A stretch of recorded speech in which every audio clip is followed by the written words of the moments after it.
যে পুরান ঢাকার আরমানিটোলাতে একটি ভবন ধসের ঘটনা ঘটেছে এবং সেখানে ৩ জন নিহতের তথ্য আমাদের কাছে ছিল এবং আরও বেশ কিছু মানুষ আহত হয়েছে এবং আমাদের সহকর্মী ভাস্কর ভাদুরী তথ্য জানাচ্ছিলেন। আমরা ভাস্করের সাথে আবারও যুক্ত হওয়ার চেষ্টা করছি।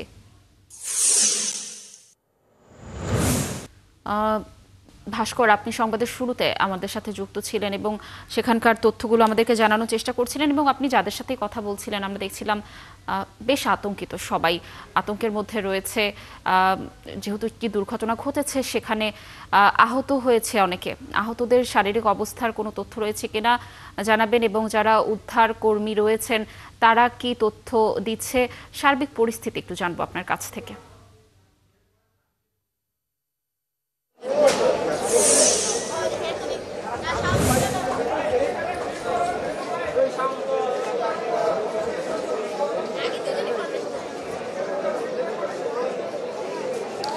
কানিজ মূলত 10টা 38 মিনিটে আজকে যে ভূমিকম্প হয়েছে সেই ভূমিকম্পের যে রেশ, সেই ভূমিকম্পের যে ঝাঁকুনি, সেই ঝাঁকুনির কারণে কিন্তু পুরাতন ঢাকার বংশালের কসাইটুলির কেপি ঘোষ লেনের যে 20 নম্বর বাসা, সেই 20 নম্বর বাসার 8তলার যে একটি কার্নিশ রয়েছে, সেই ভবনের কার্নিশ কিন্তু সকাল 11:15টার দিকে ভেঙে পড়ে, এক অর্থে ধসে পড়ে।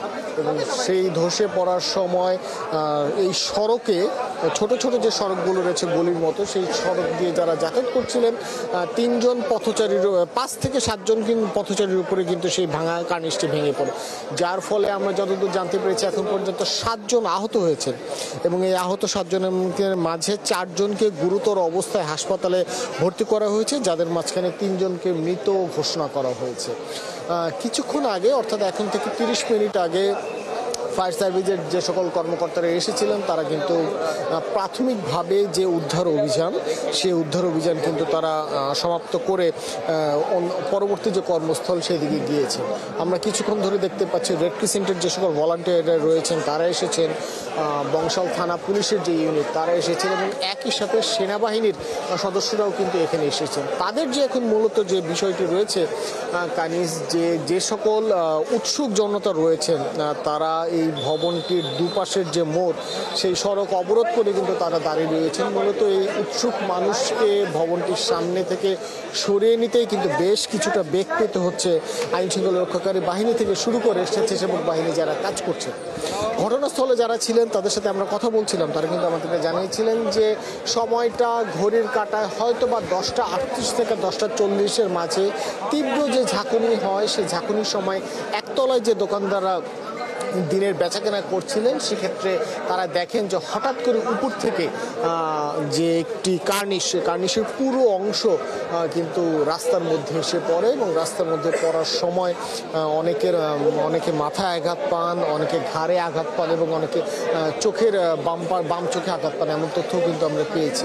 এবং আরেকটু 2-1 জন দাবি করছেন যে তাদের ভবনটি কিছুটা দেবে গিয়েছে, যদিও এই ঘটনার পক্ষে কোনো যুক্তি অথবা প্রমাণ এখন পর্যন্ত আমরা পাইনি।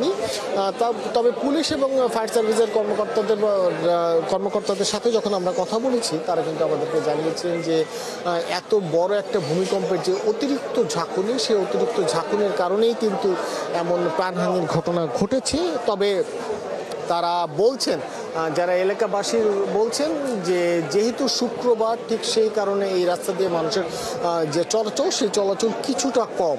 যদি হয়তোবা সপ্তাহের অন্যান্য কর্মদিবস হতো তাহলে হয়তোবা মৃতের সংখ্যা অথবা হতাহতের সংখ্যা আরও বাড়তে পারত, এমনটি সংখ্যা করছেন তারা।